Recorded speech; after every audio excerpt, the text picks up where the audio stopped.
Public TV, आपकी आवाज। मुरादाबाद के थाना मझौला क्षेत्र में 2 दिनों तक दबंगों द्वारा भाजपा नेता और उसके परिवार पर किए गए जानलेवा हमलों ने योगी पुलिस की भूमिका ही सवालों के घेरे में खड़ी कर दी है। दबंगों द्वारा किया गया पूरा हमला सीसीटीवी कैमरे में कैद हो गया। इस हमले में भाजपा नेता सहित उसके 3 अन्य परिजन भी गंभीर रूप से घायल हो गए हैं। थाना मझौला क्षेत्र की दुर्गा कॉलोनी में कुछ दबंगों ने 2 दिनों से कहर बरपा रखा है और वो भी सत्तारूढ़ पार्टी के मंडल उपाध्यक्ष छोटेलाल सैनी और उनके परिजनों के ऊपर। पीड़ितों के अनुसार दुर्गा कॉलोनी के ही कुछ लोग उनसे विगत मेयर चुनाव के दौरान से रंजिश रखते आ रहे हैं। इन लोगों ने मेयर चुनाव के समय भी उन पर हमला बोलते हुए उन्हें घायल कर दिया था। एक बार फिर दबंगों ने उनके घर पर धावा बोलते हुए उन्हें और उनकी पत्नी को मारपीट करते हुए घायल कर दिया, जिसकी सूचना मझौला पुलिस को दी गई थी और अपना मेडिकल कराते हुए आरोपियों के खिलाफ मुकदमा दर्ज भी करा दिया था। उसी का बदला लेने के लिए 1 दर्जन से अधिक लोगों ने उनके घर पर फिर से हमला बोल दिया और पथराव भी किया। दबंग इस बात से खफा थे कि उनके खिलाफ मुकदमा दर्ज क्यों कराया गया। उसी मुकदमे को वापस लेने का दबाव बनाते हुए दबंगों ने आज फिर से हमला किया। उन लोगों ने आज उनके बेटे रिंकू और भतीजे राजू सैनी के ऊपर भी कातिलाना हमला करते हुए गंभीर रूप से घायल कर दिया।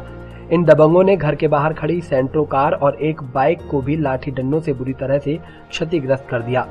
आज हुए जानलेवा हमले की पूरी वारदात घर के बाहर लगे सीसीटीवी कैमरे में कैद हो गई, जिसके आधार पर मझौला पुलिस दबंगों की पहचान करते हुए कार्रवाई की तैयारी में लगी हुई है। ये पहले से चुनावी रंजिश रखते हैं। भारतीय जनता पार्टी का चुनाव था महापौर जी का, माननीय महापौर जी का। उस समय इन्होंने पर्ची बांटते समय मेरे पे हमला करा, जब भी मुकदमा पंजीकरण है। मारपीट के मार के लहू लुहान कर दिया था। अब फिर मैंने जैसे कोरोना वायरस की वजह से, लॉकडाउन की वजह से आदमी मजदूर और गरीब बेसहायों को अपने पास से आटे के कट्टे और उन्हें भोजन प्राप्त कराया। इसे उसकी जलन में आके इनने फिर मेरे पे धावा बोल दिया। कल बहुत बुरी तरीके से पीटा था और ये कहा था कि तुमने मुकदमा कराया तो तुम्हें पूरे घर की जान से मार दूँगा, गोली मार दूँगा।